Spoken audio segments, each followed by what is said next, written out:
لله نحمده ونستعينه ونستغفره ونؤمن به ونتوكل عليه ونعوذ بالله من شرور أنفسنا ومن سيئات أعمالنا من يهده الله فلا مضل له ومن يضلل فلا هادي له ونشهد أن لا إله إلا الله وحده لا شريك له وأشهد أن محمدا عبده ورسوله أما بعد فإن خير الحديث كتاب الله وخير الهدي هدي محمد صلى الله عليه وسلم وشر الأمور محدثاتها وكل محدثة بدعة وكل بدعة ضلالة وكل ضلالة في النار فأعوذ بالله من الشيطان الرجيم يا أيها الذين آمنوا اتقوا الله حق تقاته ولا تموتن إلا وأنتم مسلمون أفضل الصيام بعد رمضان شهر الله المحرم وأفضل الصلاة بعد الفريجات صلاة الليل সমস্ত প্রশংসা সেই মহান মহিয়ান দয়াল সর্বশক্তিমান আল্লাহ রাব্বুল আলামিনের জন্য, যিনি আমাদেরকে এই পবিত্র দিনে পবিত্র ঘরে এসে সাধ্যমতো সালাত আদায় করে জুমার খুতবা শোনা এবং বলার তৌফিক দান করলেন। সেই মহান মালিকের প্রতি জানাই শুকরিয়া, আলহামদুলিল্লাহ। রাজি আখির নবী মুক্তির মানবতার দূত হিসেবে যিনি প্রেরিত হয়েছিলেন, কোন ইবাদত কিভাবে করতে হবে, কিভাবে মানুষ ইবাদত বন্দী করবে, কিভাবে আমল করবে, সেই মহামানব রাহমাতুল লিল আলামিন মুহাম্মদুর রাসূলুল্লাহ সাল্লাল্লাহু আলাইহি ওয়াসাল্লামের উপরে অগণিত সালাত ও সালাম বর্ষিত হোক। আল্লাহুম্মা সাল্লি আলাইহি আল্লাহুম্মা বারিক আলাইহি। আজকের জুমার খুতবার সংক্ষিপ্ত বিষয়বস্তু, প্রেক্ষাপট আশুরায়ে মুহররম ও আমাদের করণীয়। আশুরায়ে মুহররম ও আজকের সমাজ, এই প্রেক্ষাপটের উপরে কোরআন এবং সহিহ হাদিস ভিত্তিক আলোচনা পেশ করব ইনশাআল্লাহুল আজিজ। আলোচনা শুরুর পূর্বে সামনের কাতারগুলো পূরণ করে বসি, পিছনের ভাইদের বসার সুযোগ করে দেই।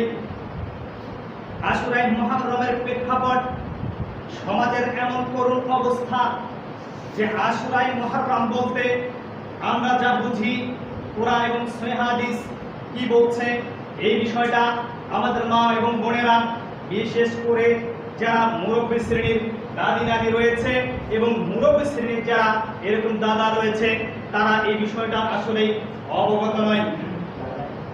আশারা শব্দ থেকে আশুরা শব্দটি এসেছে, যার অর্থ হলো দশক বা দশম দিন।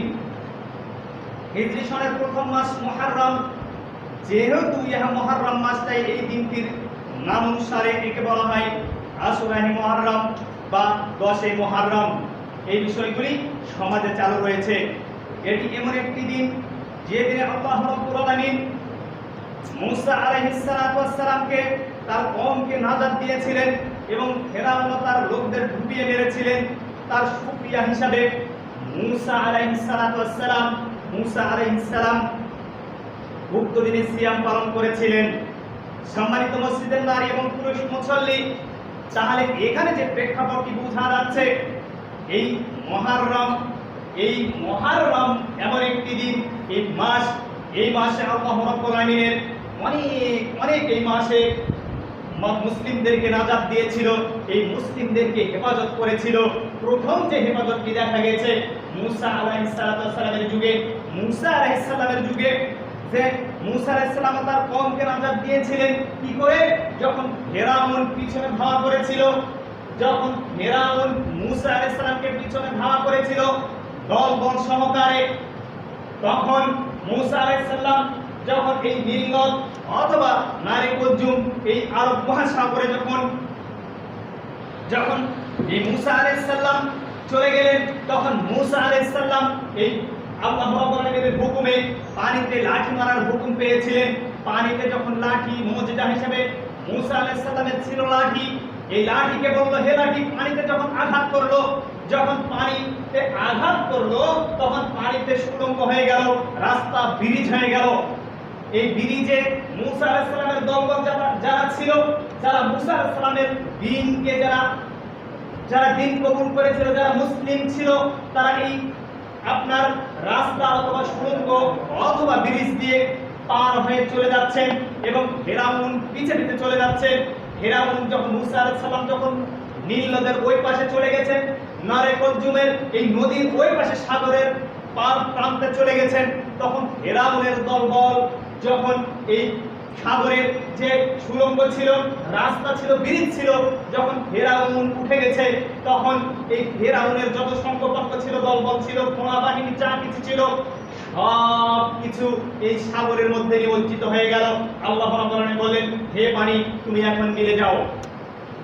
পানিকে আদেশ দিয়েছেন আল্লাহ রাব্বুল আলামিন, পানি মিলে গেছে। ফেরাউন এই নীল নদে ডুবে মরে গেছে, ফেরাউন এই নারে কলজুমে ডুবে মরে গেছে। এই নাজাতের ওছিলায়, এই নাজাতের কারণে আল্লাহ রাব্বুল আলামিন মুসা আলাইহিস সালামের এই নাজাত দেওয়ার কারণে মুসা আলাইহিস সালাম নদীর ওই প্রান্তে গিয়ে আল্লাহর শুকরিয়া স্বরূপ এই দিনে, এই মাসে মুহররমের দিনে সিয়াম পালন করেছিলেন। এই সিয়াম সেই যুগে ছিল, মুসা আলাইহিস সালামের যুগে ছিল। এই সিয়াম আজকেও আছে, কিয়ামত পর্যন্ত থাকবে, কিন্তু প্রেক্ষাপট উল্টে গেছে। তাহলে এখানে যে বিষয়টি বোঝা যাচ্ছে, এই সিয়াম যুগ যুগ ধরে চলে আসছে। জাহেলি যুগেও এই সিয়াম চালু ছিল। নবুয়ত প্রাপ্তকালে ও পরে রাসূলুল্লাহ সাল্লাল্লাহু আলাইহি সাল্লাম আশুরার সিয়াম রাখতেন। দ্বিতীয় হিজরিতে যখন রমজানের সিয়াম ফরজ করা হলো, তখন আল্লাহ রাসূল সাল্লাল্লাহু আলাইহি সাল্লাম বললেন যে পূর্ব পর্যন্ত আশুরার সিয়াম, এই রমজানের দ্বিতীয় হিজরিতে সিয়াম ফরজ হওয়ার কারণে এই আশুরার সিয়াম তোমাদের জন্য ইচ্ছিক করা হলো। যারা ইচ্ছা করো তারা আশুরার সিয়াম পালন করতে পারো। কেন? অনেক মর্তবা রয়েছে। তাহলে এখানে যে বিষয়টি বোঝা যাচ্ছে যে জাহেলি যুগেও এই আশুরার সিয়াম পালিত হতো, কিন্তু দুঃখের বিষয় সমাজে আজকে কি চলছে। তাহলে এখানে যে বিষয়টি বোঝা যাচ্ছে তা হচ্ছে যে আশুরার সিয়াম আল্লাহ রাসূল সাল্লাল্লাহু আলাইহি ওয়াসাল্লামের নবুয়তের পূর্ব আগেও চালু ছিল। কারণ যেহেতু মুসা আলাইহিস সালামের এই সিয়াম, এই জন্য দেখেন মুসা আলাইহিস সালামকে যারা অনুসরণ করে, যারা মুসলিম ছিল, তারা হচ্ছে ইহুদি, তারা হচ্ছে নাসারা। তাহলে এখানে যে বিষয়টি বোঝা যাচ্ছে যে মুসা আলাইহিস সালামের যারা অনুসারী ছিল তারা হচ্ছে ইহুদি। তাহলে এই ইহুদিরা সিয়াম পালন করতেন, মুসলিমরা সিয়াম পালন করছে, কিন্তু প্রেক্ষাপট অন্য হয়ে গেছে। বিষয়টি পরবর্তীতে আসবে ইনশাআল্লাহ। তাহলে আশুরার সিয়ামের মর্যাদা এখানে আবু হুরায়রা রাদিয়াল্লাহু আনহু থেকে বর্ণিত। আবু হুরায়রা قال রাসূলুল্লাহ সাল্লাল্লাহু আলাইহি ওয়াসাল্লাম আফদালুস সিয়ামি বা'দা রমাজান শাহরুল্লাহিল মুহাররম ওয়া আফদালুস সালাতি বা'দা ফরিজাতি সালাতিল লাইল। আবু হুরায়রা রাদিয়াল্লাহু আনহু বলেন, রাসূলুল্লাহ সাল্লাল্লাহু আলাইহি ওয়াসাল্লাম বলেছেন, রমজান মাসের পর সর্বোত্তম সিয়াম হলো আল্লাহর মাস মুহররমের সিয়াম। আর সর্বোত্তম সিয়াম হলো, সর্বোত্তম ফরজ সালাতের পর সর্বোত্তম সালাত হলো রাতের তাহাজ্জুদ সালাত। এই হাদিস থেকে যা বোঝা যাচ্ছে, সহিহ মুসলিম 1163 নম্বর হাদিস, এই হাদিস থেকে বোঝা যাচ্ছে আল্লাহ রাসূল সাল্লাল্লাহু আলাইহি ওয়াসাল্লাম বলেন, এই রমজান মাসের পর সর্বোত্তম সিয়াম হচ্ছে এই মুহররমের সিয়াম। কারণ এই রমজানের সিয়াম যখন ফরজ হয়নি, রমজান মাসের সিয়াম যখন ফরজ হয়নি, তখন আশুরার সিয়াম ফরজ ছিল। আশুরার সিয়াম বাধ্যবাধকতা ছিল। আশুরার সিয়াম তারা পালন করত। আল্লাহ রাসূল সাল্লাল্লাহু আলাইহি ওয়াসাল্লাম এই আশুরার সিয়াম প্রতি বছর পালন করেছেন। তাহলে এই হাদিস থেকে বোঝা যাচ্ছে যে এই আশুরার সিয়াম ফরজ ছিল। আশুরার সিয়াম সর্বোত্তম সিয়াম রমজানের সিয়ামের পর। আর শেষের যে বিষয়টি বলেছেন তা হচ্ছে আল্লাহ রাসূল সাল্লাল্লাহু আলাইহি ওয়াসাল্লাম বললেন, ফরজ সালাতের পর সর্বোত্তম সালাত হলো রাতের সালাত, যথা তাহাজ্জুদের সালাত। এই জন্য মা ও বোন যারা রয়েছেন, যারা যুবক শ্রেণীর ভাই রয়েছেন, তারা এই সিয়ামগুলো পালন করার চেষ্টা করবেন। আর বিশেষ করে এই রাতের সালাত, তাহাজ্জুদের সালাত আদায় করার চেষ্টা করবেন। কারণ জীবনে বাস্তবে কিছু প্রমাণ আল্লাহ রাব্বুল আলামিন এরকম দেখিয়েছেন। কোন ব্যক্তি যদি তাহাজ্জুদের সালাত আদায় করে, কোন ব্যক্তি যদি তাহাজ্জুদের সালাত আদায় করতে অভ্যস্ত হয়, আল্লাহর কাছে যদি কিছু চায়, কারো মনোবাক্যে যদি আল্লাহর কাছে খালেস অন্তরে চায়, তাহলে আল্লাহ রাব্বুল আলামিন দিয়ে দিবেন। এটা বাস্তব জীবনের প্রমাণ, যা পরবর্তী জুমাতে আলোচনা করব ইনশাআল্লাহ। তাহলে এখানে যে বিষয়টি বোঝা যাচ্ছে তা হচ্ছে আল্লাহ রাসূল সাল্লাল্লাহু আলাইহি সাল্লাম বলেছেন সিয়ামের যে মর্যাদা। আল্লাহ রাসূল সাল্লাল্লাহু আলাইহি সাল্লাম বলেছেন as-sanatul মাজিআতু ইউকাফফার, তা বিগত এক বছরের গুনাহ মুছে দেয়। এই হাদিসটি পাবেন সহিহ মুসলিম 1162 নম্বর হাদিস। আল্লাহ রাসূল সাল্লাল্লাহু আলাইহি সাল্লাম বলেন যে তা বিগত এক বছরের সাগীরা গুনাহ, ছোট গুনাহ আল্লাহ রাব্বুল আলামিন মুছে দিবেন যারা এই মুহররমের সিয়াম পালন করবেন। যারা মুহররমের সিয়াম পালন করেন তাদেরকে বলছি, মুহররমের সিয়ামের প্রেক্ষাপট যদি আপনার মুহররমের এই নাজাতে মুসার ওসিলায় হয়, তাহলে আল্লাহ রাব্বুল আলামিন আপনাকে এই নাজাতে মুসার ওসিলায় যদি আপনি সিয়াম পালন করেন, তাহলে আল্লাহ রাব্বুল আলামিন আপনাকে এক বছরের সাগীরা ছোট গুনাহ যা করেছেন আল্লাহ রাব্বুল আলামিন maaf করবেন। তবে শর্ত সাপেক্ষে, সেটা হচ্ছে আপনাকে অবশ্যই 5 ওয়াক্ত সালাত আদায় করতে হবে। ফরজ ইবাদতগুলো আছে, ফরজ সিয়াম পালন করতে হবে।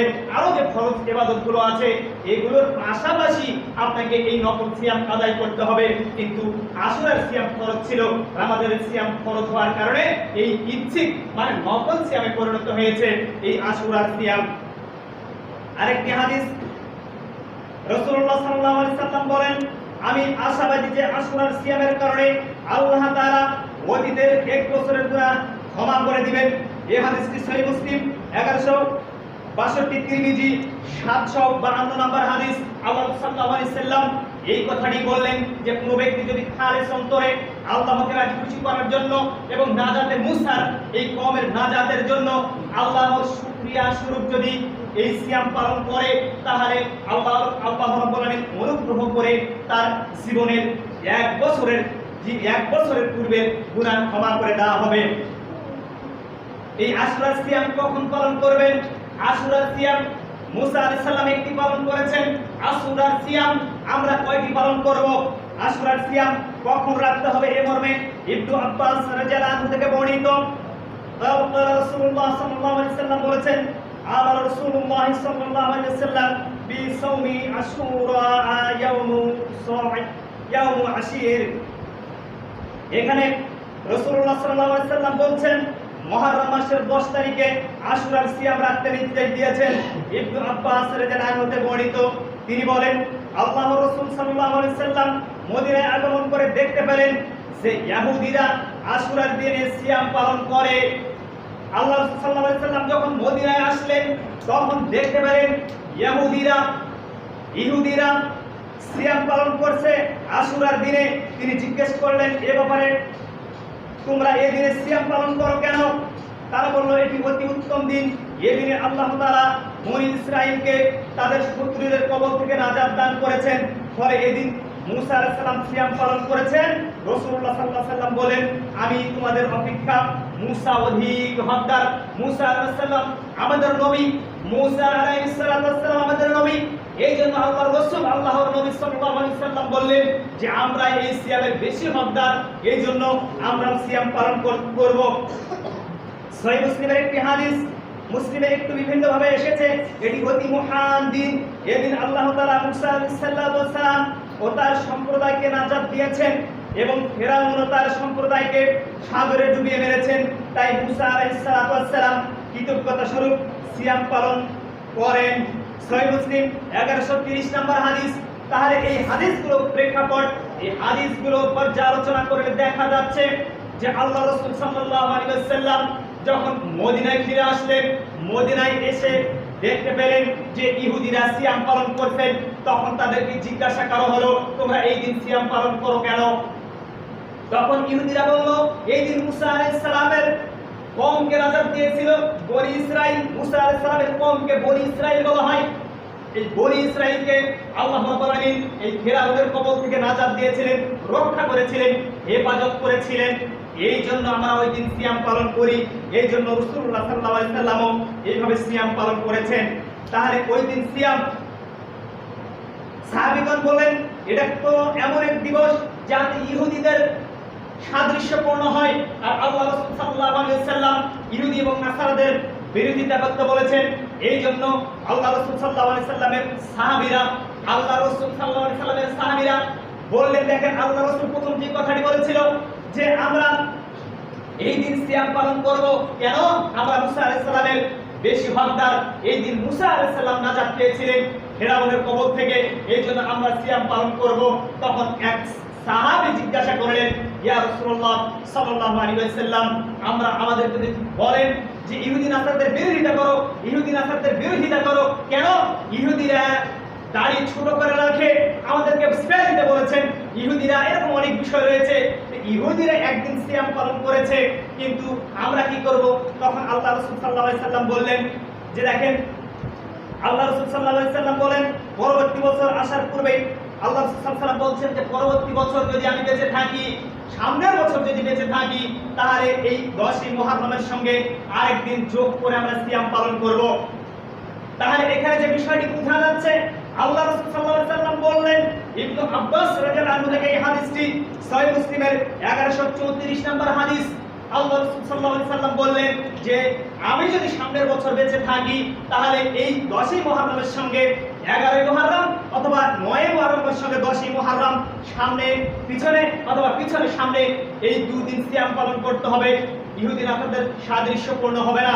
এর জন্য মা ও বোনদেরকে বলবো, যারা আজকে সিয়াম পালন করতেছেন, কালকে যেহেতু 10ই মুহররম, আজকে সাহারি করবেন, কালকে সিয়াম পালন করবেন এবং পরের দিনে শনিবারে সিয়াম পালন করবেন। তাহলে আল্লাহ রাসূল সাল্লাল্লাহু আলাইহি সাল্লামের এই হাদিসটি পালন করা হয়ে যাবে। যদি কোনো ব্যক্তি আজকে সিয়াম পালন করেছেন আলহামদুলিল্লাহ, তাহলে কালকে সিয়াম পালন করবেন। ইহুদি নাসারদের সাদৃশ্যপূর্ণ হলো না, ইহুদি নাসারদের বিরোধিতা হলো। এই জন্য সতর্ক সাবধান থাকবেন যে আল্লাহ রাসূল সাল্লাল্লাহু আলাইহি সাল্লাম এই কথাটি আমাদেরকে শিক্ষা দিয়েছেন যে ইহুদি নাসারদের বিরোধিতা করার জন্য আপনাকে 2 দিন সিয়াম পালন করতে হবে। এই আশুরায়ে মুহররম, সামনের কাতারগুলো পূরণ করে বসি, কৃষ্ণের ভাইয়ের জায়গা হচ্ছে না, জায়গা করে দেই। তাহলে এখানে যে বিষয়টি বোঝা যাচ্ছে তা হচ্ছে তোমরা আশুরার সিয়াম রাখো এবং ইহুদি নাসারদের সাদৃশ্যপূর্ণ করো না। এখানে আরেকটি বিষয়, তা হচ্ছে এই হাদিস থেকে যে বিষয়টি ফুটে উঠছে তা হচ্ছে আপনাকে দেখলে মনে হয় আপনি হয়তোবা ইহুদি নাসারদের সাদৃশ্য অবলম্বন করছেন। আল্লাহ রাসূল বললেন যে ইহুদি নাসারদের বিরোধিতা করো। সাহাবায়ে কেরামদেরকে বললেন তোমরা ইহুদি নাসারদের বিরোধিতা করো। কিন্তু দুঃখের বিষয়, আল্লাহ রাসূল সাল্লাল্লাহু আলাইহি ওয়াসাল্লামের সাহাবীদের স্মরণযুগ ছিল, তারা ইহুদি নাসারারা যে আমলগুলো করেছে সব বিরোধিতা করছে। কিন্তু আজকে আমরা যারা মুসলিম রয়েছি, তারা কি আমরা ইহুদি নাসারাদের বিরোধিতা করছি না ইহুদি নাসারাদের সাদৃশ্য করছি? আপনার মনেকে জিজ্ঞাসা করে দেখেন।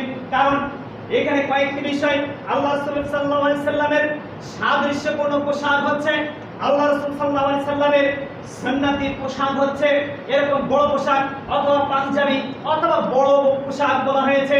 সাদা পোশাক আল্লাহ রাসূল সাল্লাল্লাহু আলাইহি সাল্লামের সুন্নাত ছিল, কিন্তু আজকে আপনাকে দেখলে মনে হয় আপনি কি পোশাক পরেছেন। কোন ছেলেকে দেখলে মনে হয় এমন টাইট ফিটিং প্যান্ট পরেছে, কোন ছেলেকে যুবককে দেখলে মনে হয় এমন কিছু গিঞ্জি পরেছে, যখন সালাত আদায় করতে এসেছে এরকম গিঞ্জি অথবা শার্ট গিঞ্জি পরে সালাত হবে না, এই কথা নয়। তবে আল্লাহ রাসূল সাল্লাল্লাহু আলাইহি ওয়াসাল্লাম যেহেতু ইহুদি নাসারদের বিরোধিতা করতে বলেছেন, এই জন্য আপনাকে বলছি, যেহেতু আল্লাহ রাসূল সাল্লাল্লাহু আলাইহি ওয়াসাল্লাম ইহুদি নাসারদের বিরোধিতা করতে বলেছে, এই জন্য বলছি সতর্ক সাবধান থাকবেন। পরবর্তী জুমাগুলোতে বিস্তারিত আলোচনা করব ইনশাআল্লাহ। এই মুসলিম বিশ্বে আশুরায়ে মুহররমের গুরুত্ব, এই মুসলিম বিশ্বে আজকে আশুরায়ে মুহররম পালিত হচ্ছে। দেখেন অধিকাংশ মুসলিম 10ই মুহররম পালন করে কারবালা দিবস হিসাবে এবং সে নিয়তে সিয়াম রাখে, অথচ এটা সম্পূর্ণ বেদাতি আমল। তাহলে কোনো ব্যক্তি যদি এই আমলটি করে থাকে যে হুসাইন রাদিয়াল্লাহু আনহু এই কারবালার ময়দানে শহীদ হয়েছে এই 10ই মুহররম, তাহলে ওই ব্যক্তি বেদাত এবং হারামে পতিত হয়েছে। কারণ এই বেদাত এবং হারামে পতিত হওয়ার কয়েকটি কারণ হাদিস এসেছে যে আল্লাহ রাসূল সাল্লাল্লাহু আলাইহি ওয়াসাল্লাম দেখেন বলছেন যে দিনের মধ্যে যদি কোনো কিছু নতুন সংযোজন হয় তা পরিত্যাজ্য হবে, পরিত্যাগ হবে। তাহলে আল্লাহ রাসূল সাল্লাল্লাহু আলাইহি ওয়াসাল্লাম মৃত্যুবরণ করেছে 10 হিজরি অথবা 11 হিজরিতে।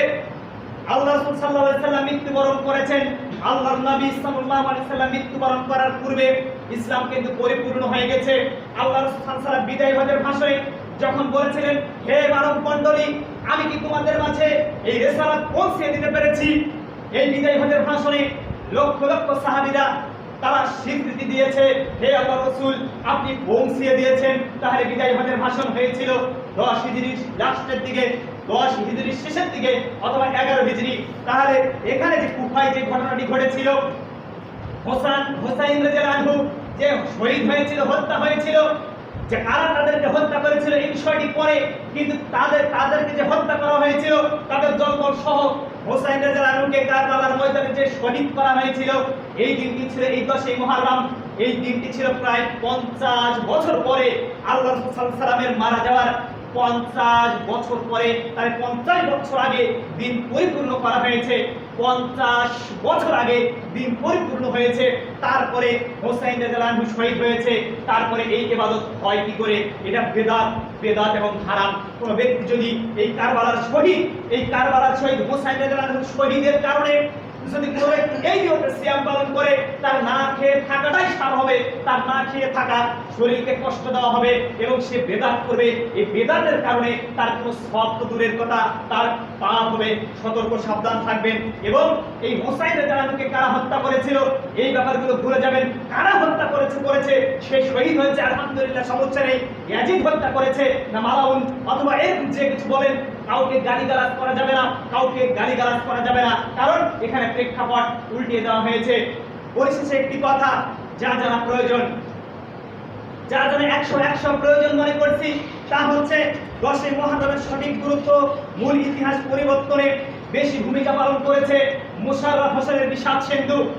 কারো বাড়িতে যদি মোশাররফ হোসেনের বিষাদ সিন্ধু থাকে, এখান থেকে গিয়ে আপনার খাওয়ার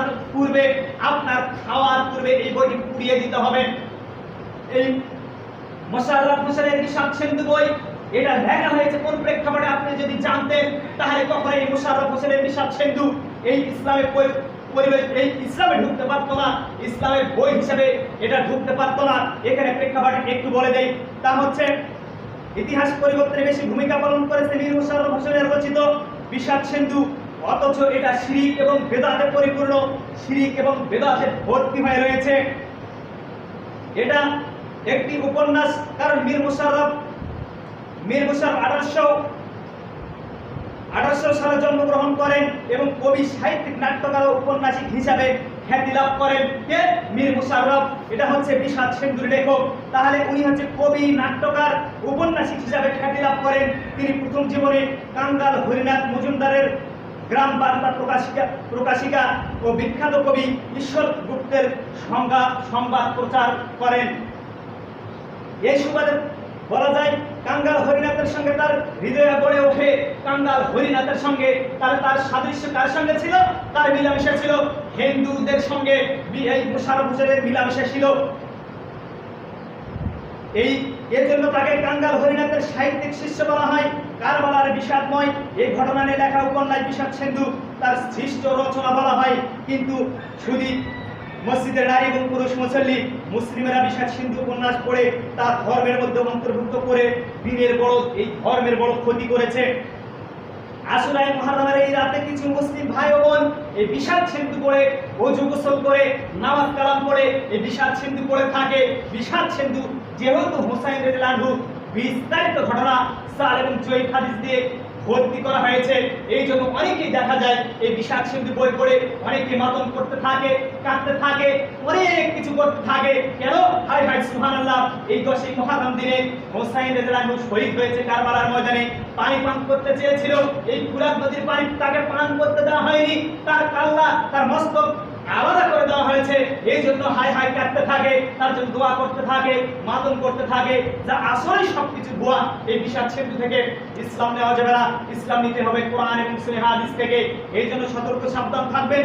এই বিষাদ সিন্ধু উপন্যাস, কঠিন একটি উপন্যাস। আপনি যদি এই উপন্যাস পড়ে আমল করতে চান, এটা হচ্ছে উপন্যাস কল্পকাহিনী, মিথ্যা রচনা দিয়ে পরিপূর্ণ। এই জন্য সতর্ক সাবধান থাকবেন এই বিষাদ সিন্ধু পড়া থেকে। এই বিষাদ সিন্ধু আমাদের বাড়িতে যদি থাকে, বললাম যে পুড়িয়ে দিবেন। বিষাদ সিন্ধু আপনার ধর্মের কোনো বই নয়, এটা হচ্ছে মানুষকে জাহান্নামমুখী করার জন্য একটি বই।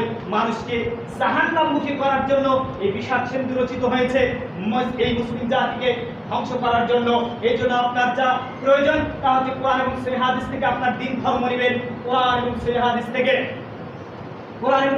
থেকে যদি আপনি দ্বীন ধর্ম নেন, তাহলে আপনার জন্য ইহকালে মঙ্গল এবং পরকালে মঙ্গল রয়েছে।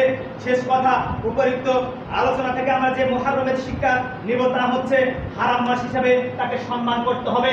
ওই দিন দুটি সিয়াম পালন করতে হবে, 10ই মুহররম এবং 11ই মুহররম। আজকে যেহেতু 9ই মুহররম সিয়াম পালন করা হয়নি, সেই ক্ষেত্রে 10ই মুহররম এবং 11ই মুহররম সিয়াম পালন করবেন। তারপরে হুসাইন রাদিয়াল্লাহু প্রশংসায় অতিরঞ্জিত করা যাবে না। হুসাইন, হাসান, হুসাইন অথবা হাই হাসান হাই আলী এরকম কিছু করা যাবে না, কারণ এটা হচ্ছে শিয়াদের আকীদা। যারা হুসাইন রাদিয়াল্লাহু আনহুর পিতাকে নির্মমভাবে হত্যা করেছিল, আলী রাদিয়াল্লাহু আনহুকে যারা ছিল শিয়া, এই শিয়ারাই আজকে ইমাম বানিয়েছে হুসাইন রাদিয়াল্লাহু আনহুকে। যারা শিয়া তারাই ইমাম বানিয়েছে হুসাইন রাদিয়াল্লাহু আনহুকে। এই ইমামের অতিরঞ্জিত বাড়িয়ে তারাই আজকে দেখবেন ঢাকার রাজপথে বিভিন্ন জায়গায় শিয়াদের যেখানে আখড়া রয়েছে, বিরামপুরে আপনি স্টেশনের পাশে রয়েছে এবং সৈয়দপুরে রয়েছে, এখানে তাদের এই হুসাইন রাদিয়াল্লাহু আনহুর আজকের দিন অথবা কালকের দিনে অনেক কিছু দেখা যায়। তার নামে ভুয়া কবর তৈরি করা হয়, তার রূহের আগমন কামনা করা হয়, অনেক এরকম ভুয়া কবর তৈরি করে তাকে আপনার দোয়া কালাম অনেক কিছু মিলাদ মাহফিল করা হয়, তাবারুক বিতরণ করা হয়, যা একেবারে হারাম। এই শিয়ারাই একদিন আলী রাদিয়াল্লাহু আনহুকে হত্যা করেছিল নির্মমভাবে। এই শিয়ারাই আজকে আবার আলীর পুত্রকে তারা ইমাম বানিয়েছে, তারা নেতা বানিয়েছে, তারা তাদেরকে ভালোবাসে। ইসলাম এরকম কোনো কিছু নয়, ইসলাম একটি পূর্ণাঙ্গ জীবন বিধান। এই জন্য আসেন আজকে এই খুতবা থেকে আমরা মুহররমের শিক্ষা এবং জীবনে আমরা যেন আল্লাহ আমাদের ক্ষমা করেন এবং সৎ আমলগুলো আমাদের আল্লাহর করেন কবুল করেন। আল্লাহু আমিন। সাল্লাল্লাহু আলাইহি ওয়াসাল্লাম।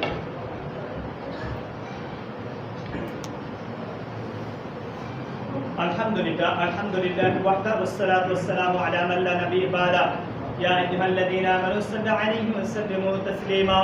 اللهم صل على محمد وعلى ال محمد كما صليت على ابراهيم وعلى ال ابراهيم انك حميد مجيد. اللهم بارك على محمد وعلى ال محمد كما باركت على ابراهيم وعلى ال ابراهيم انك حميد مجيد. اللهم ربنا آتنا في الدنيا حسنة وفي الآخرة حسنة وقنا عذاب النار. اللهم ربنا ظلمنا أنفسنا وإن لم تغفر لنا وترحمنا لنكونن من الخاسرين. اللهم ربنا ظلمنا أنفسنا وإن لم تغفر لنا وترحمنا لنكونن من الخاسرين. رب ارحمهما كما ربياني صغيرا. رب ارحمهما كما ربياني صغيرا. হে আল্লাহ, আমাদের পিতামাতা আত্মীয়স্বজন যারা মারা গেছে তাদের কবরের শাস্তি মাফ করেন। হে আল্লাহ, আমাদের পিতামাতা যাদের বেঁচে আছে তাদের খেদমত করে জান্নাত কেনার তৌফিক দান করেন। হে আল্লাহ, আমাদের যারা অসুস্থ রয়েছে তাদেরকে আরোগ্য দান করেন, শেফা দান করেন। হে আল্লাহ, আমাদের যারা অতি অসুস্থ রয়েছে, খুব বেশি অসুস্থ বাড়িতে এবং হাসপাতালে রয়েছে, হে আল্লাহ, তুমি তাদের যদি হায়াত দিয়ে থাকো তাহলে সুস্থতা দান করেন, আর যদি হায়াত না দিয়ে থাকো তাহলে তোমার কাছে নিয়ে যাও। এ দোয়া রেখে আজকের জুমার খুতবা এখানে শেষ করছি। সুবহানাল্লাহি ওয়া বিহামদিহি আশহাদু আল্লা ইলাহা ইল্লা আনতা আস্তাগফিরুকা ওয়া আতুবু ইলাইক। আসসালামু আলাইকুম ওয়া রাহমাতুল্লাহ।